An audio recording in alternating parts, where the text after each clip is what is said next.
찬송가 430장 찬송입니다. 찬송가 430장 찬송입니다. 주와 같이 길 가는 것 즐거운 일 아닌가. 우리 주님 걸어가신 발자취를 밟겠네. 한 걸음 한 걸음 주 예수와 함께 날마다 우리 걸어가리. 어린아이 같은 우리 미련하고 약하나 주의 손에 이끌리어 생명길로 가겠네. 한 걸음 한 걸음 주 예수와 함께 날마다 우리 걸어가리. 꽃이 피는 들판이나 험한 골짜기라도 주가 인도하는 대로 주와 같이 가겠네. 한 걸음 한 걸음 주 예수와 함께 날마다 우리 걸어가리. 옛 선지자 에녹같이 우리들도 천국에 들려 올라갈 때까지 주와 같이 걷겠네. 한 걸음 한 걸음 주 예수와 함께 날마다 우리 걸어가리. 아멘. 찾으실 하나님의 말씀은 창세기 제4장 1절부터 7절 말씀입니다. 구약성경 창세기 4장 1절부터 7절입니다. 한 절씩 교도하며 보겠습니다. 아담이 그의 아내 하와와 동침하매 하와가 임신하여 가인을 낳고 이르되 내가 여호와로 말미암아 등남하였다 하니라. 그가 또 가인의 아우 아벨을 낳았는데 아벨은 양치는 자였고 가인은 농사하는 자였더라. 세월이 지난 후에 가인은 땅의 소산으로 제물을 삼아 여호와께 드렸고 아벨은 자기도 양의 첫 새끼와 그 기름으로 드렸더니 여호와께서 아벨과 그의 제물은 받으셨으나 가인과 그의 제물은 받지 아니하신지라. 가인이 몹시 분하여 안색이 변하니 여호와께서 가인에게 이르시되 내가 분하여 함은 어찌 됨이며 안색이 변함은 어찌 됨이냐. 7절 같이 보겠습니다. 내가 선을 행하면 어찌 낯을 들지 못하겠느냐. 선을 행하지 아니하면 죄가 문에 엎드려 있느니라. 죄가 너를 원하나 너는 죄를 다스릴지니라. 아멘. 어제는 우리가 죄로 인한 심판의 결과가 어떠한 것이었는가를 말씀을 드렸습니다.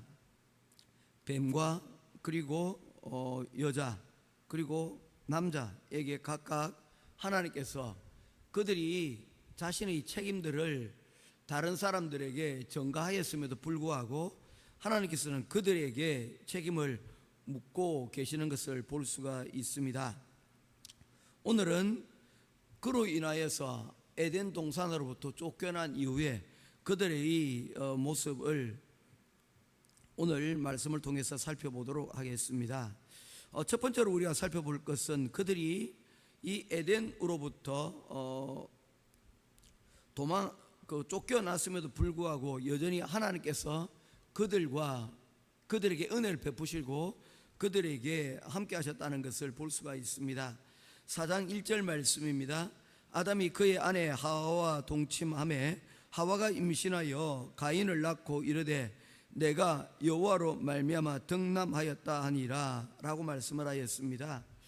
그들이 이 에덴 동산으로부터 쫓겨났음에도 불구하고 하나님께서 그들에게 은혜를 베푸시고 그들에게 자손을 허락하신 것을 볼 수가 있습니다. 이것을 아내였던 하와 그리고 남편이었던 아담이 이를 알고 이것에 대해서 하나님 앞에 감사를 돌리고 있는 모습을 보게 되집니다. 내가 여호와로 말미암아 하나님께서 은혜를 베풀어 주셔서 그로 인하여서 나의 자손을 낳게 되었다라고 말씀을 하고 있는 것이죠. 그리고 난 이후에 시간이 꽤 많이 흘렀던 것 같습니다. 그리고 난 이후에 그들에게 두 아들이 하나님 앞에 예배를 드리고 제사를 드리는 과정이 여러분 있습니다. 아담과 하와는 하나님을 직접 만났던 사람입니다. 하나님의 손으로 지음을 받았을 뿐만 아니라 그들은 하나님의 존재가 어떠한 분임을 분명히 알고 있었습니다. 그런데 가인과 아벨 같은 경우에는 어떠합니까? 그들은 하나님의 존재를 그들이 직접적으로 마주했다는 내용이 성경에 나타나고 있지 않습니다. 그들이 이 하나님을 알게 된 것은 그의 부모님들을 통하여서 이 하나님을 만나게 되었고 하나님을 알게 되었을 것이라고 보여집니다. 그 하나님에 대하여서 그들은 예배 드리는 자, 제사를 드리기로 결정을 하였습니다. 하나님을 알게 되어지면 그 다음에 나타나는 일이 무엇입니까? 그 하나님을 믿고 찬양을 하든지 아니면 하나님을 불신하고 하나님을 예배드리지 않든지 두 개의 삶으로 여러분 나뉘어지게 되어집니다. 하나님을 아는 자는 예배하게 되어 있고 하나님을 진정으로 알지 못하는 자는 예배의 자리 가운데로 나아가지 못하게 되는 것이죠. 이 둘은 하나님 앞에 예배를 드리고 있는 모습을 보게 되어집니다. 2절 말씀에 보면 아벨은 양치는 자였고 가인은 농사하는 자였다라고 말씀을 하고 있습니다. 그래서 그들은 각각 자신들이 수고한 그러한 일을 통하여서 수확을 통하여서 하나님 앞에 예배를 드리고 있는 모습을 보게 되어집니다.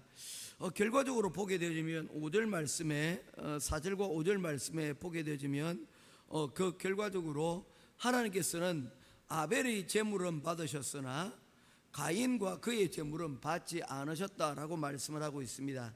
4절 5절입니다.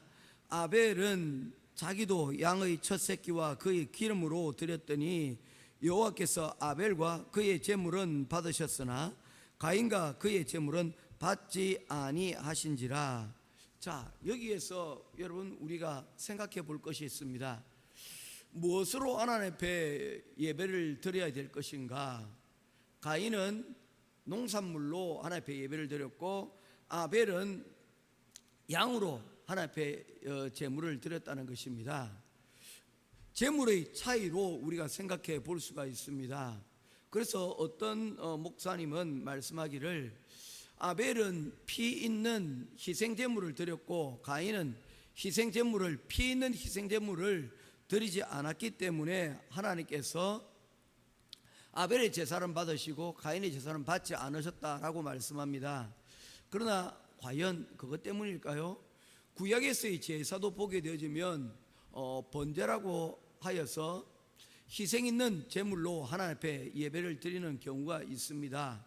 그걸 번제라고 이야기를 합니다. 반드시 생명을 드려서 하나님 앞에 예배를 드리는 것이죠. 그런데 어떤 것은 여러분 하나님 앞에 피 있는 희생 제물이 아닌 피 없는 제물로 하나님 앞에 예배를 제사를 드리는 경우가 있습니다. 그것을 우리는 소제라고 얘기합니다. 곡식을 빻아서 그것으로 하나님 앞에 여러분 예배를 드리는 것입니다. 그래서 저는 희생제물과 또한 희생제물이 아닌 곡식으로 예배를 드렸기 때문에 하나님께서 어떤 예배는 받으시고 어떤 예배는 받지 않으셨다라고 저는 생각하지 않습니다. 저는 그것을 믿지 않습니다. 오히려 하나님 앞에 예배를 드릴 때 요한복음 4장 말씀에 보게 되면 너희 조상들은 어느 장소에서 예배를 드리라고 말하였지만 나는 너희에게 말하기를 신령과 진정으로 예배를 드리는 그곳에 하나님께서 그 예배자의 예배를 받으신다고 말씀을 하였지 않습니까? 제물보다 더 중요한 것은 무엇입니까? 예배를 드리는 예배자의 모습이 더 중요한 것임을 말씀을 하고 있습니다. 그래서 구약에서도 보면 내가 수양의 기름보다도 하나님께서는 뭡니까? 인애로 하나님을 사랑하는 마음으로 하나님 앞에 나와서 예배를 드리는 그 예배를 받으신다라고 말씀하는 이유도 그것 때문입니다. 그리고 순양의 기름보다 하나님께서는 순종을 원하신다라는 내용들도 그런 것입니다. 제물, 여러분 하나님께서 정하신 제물로 하나님 앞에 예배를 드리는 것이 중요합니다. 그러나 그것보다 더 중요한 것은 무엇입니까? 예배자의 자세가 더 중요한 것입니다. 제물은 결국에 여러분 예배를 드린다는 것은 제물은 형식에 불과하고 더 중요한 것은 바로 그 제사는 나를 드리는 여러분 예배이기 때문입니다. 그래서 이 예배를 드리는 데 있어서 아벨은 자신의 전부를 드린 것으로 우리가 평가하고 판단할 수가 있습니다. 왜냐하면 하나님께서 이 아벨의 제사를 받으셨기 때문입니다. 그런데 가인의 제물은 받지 않으셨는데 이 가인이 하나님께서 양으로 제사를 드리라 하였는데 그가 희생제사를 드리지 않았기 때문이라고 저는 생각지 않습니다. 그는 자신의 제물을 여러분 자신의 곡물로 드렸지만 문제가 있었다는 것입니다. 그 문제가 5절 이후에 기록이 되어지고 있습니다. 가인과 그의 제물은 받지 아니하신지라 가인이 몹시 분하여 안색이 변하니 6절 여호와께서 가인에게 이르시되 네가 분하여 하면 어찌됨이며 안색이 변하면 어찌됨이냐라고 말씀하고 있습니다. 여러분 무엇을 말씀하고 있습니까? 그는 제사를 드리고 난 이후에 그 제사, 그 예배의 주체가 여러분 하나님이 아니라 자신의 감정이었다는 것입니다. 그는 동생의 제사에 대하여서 하나님께서 받으시는 것을 그가 목격을 하고 난 이후에 그의 제사가 하나님 앞에 또한 드렸을 때에 그것을 받아들이지 않는 것을 보게 될 때 이로 인하여서 몹시 분하였다는 것이죠. 여러분 우리 제사 드리는 이유가 무엇입니까? 누구를 기쁘시게 하기 위한 것입니까? 하나님께 감사하고 하나님을 기쁘시게 하기 위한 여러분 제사가 되어야 되지 않겠습니까? 그렇다면 이 가인은 이 제사를 드리고 난 후에 하나님께서 그의 제사를 받아들이지 아니하셨다면 이 예배의 주체가 되시는 하나님께 그 이유를 묻고 하나님의 뜻을 쫓아야 했습니다. 하나님 혹시 무엇이 잘못이었을까요? 그런데 그는 하나님의 마음보다 자신의 감정이 더 중요하였습니다. 그래서 이 예배의 결과에 대하여서 그는 받아들이지 못하고 납득하지 못하였습니다. 하나님을 생각하지 아니하였고 그의 동생을 미워하고 그리고 그로 인하여서 그 이후에 보면 살인하게 되는 그런 과정들이 나타나게 되어집니다.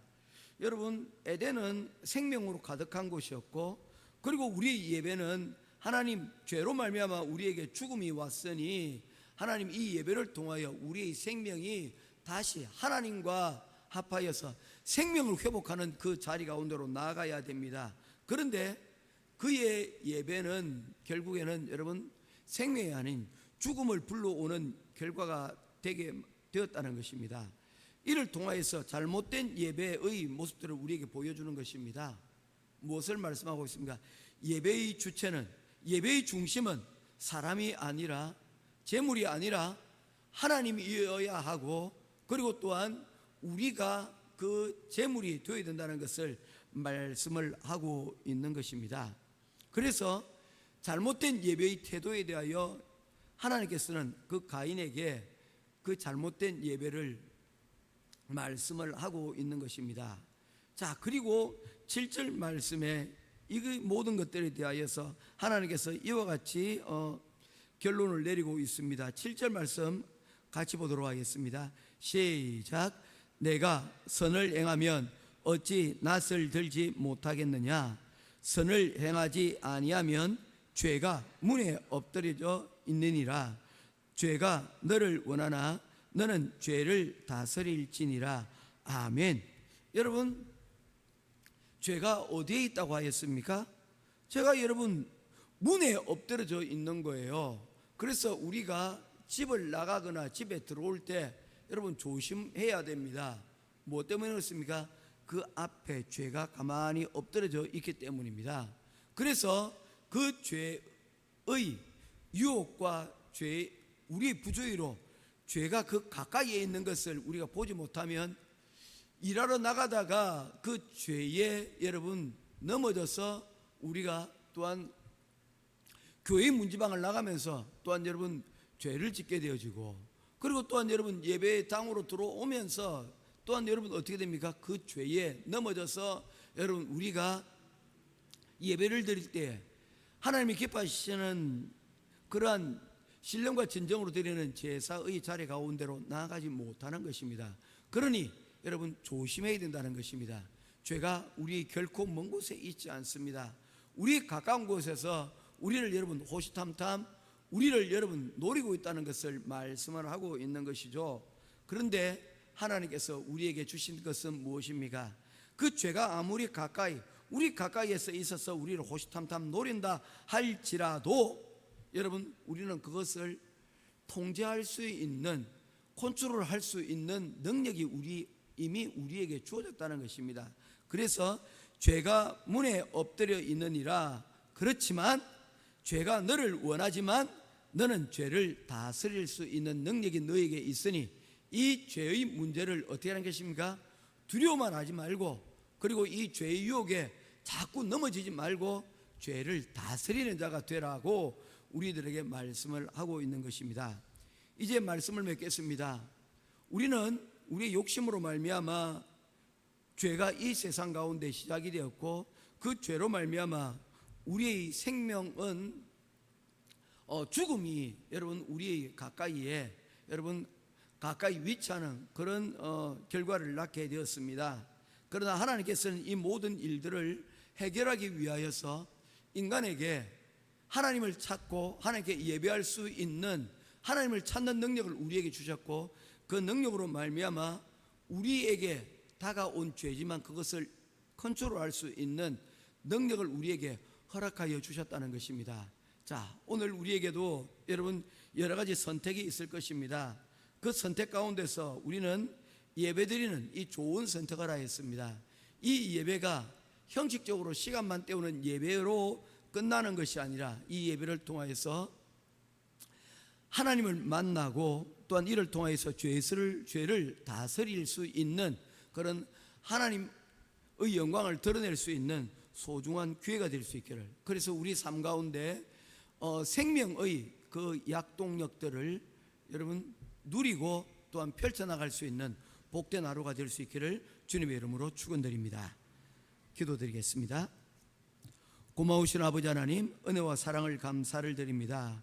오늘도 우리에게 주신 귀한 하나님의 말씀을 우리가 기억하고 또한 예배 자리 가운데로 나왔습니다. 이 예배를 통하여 하나님이 기뻐하시는 그런 생명을 다시 한 번 더 회복할 수 있는 복되고 귀한 시간 되어줄 수 있도록 주님 인도하여 주시옵소서. 오늘도 우리에게 주신 귀한 시간들을 통하여 하나님의 생명이 살아 역동할 수 있는 귀한 시간 되기를 간절히 소원하오며 살아계신 우리 주 예수 그리스도 이름으로 간절히 기도드리옵나이다. 아멘. 기도하도록 주기도문 하겠습니다. 전능 하늘에 계신 우리 아버지여, 이름이 거룩히 여김을 받으시오며 나라의 임하옵시며 뜻이 하늘에서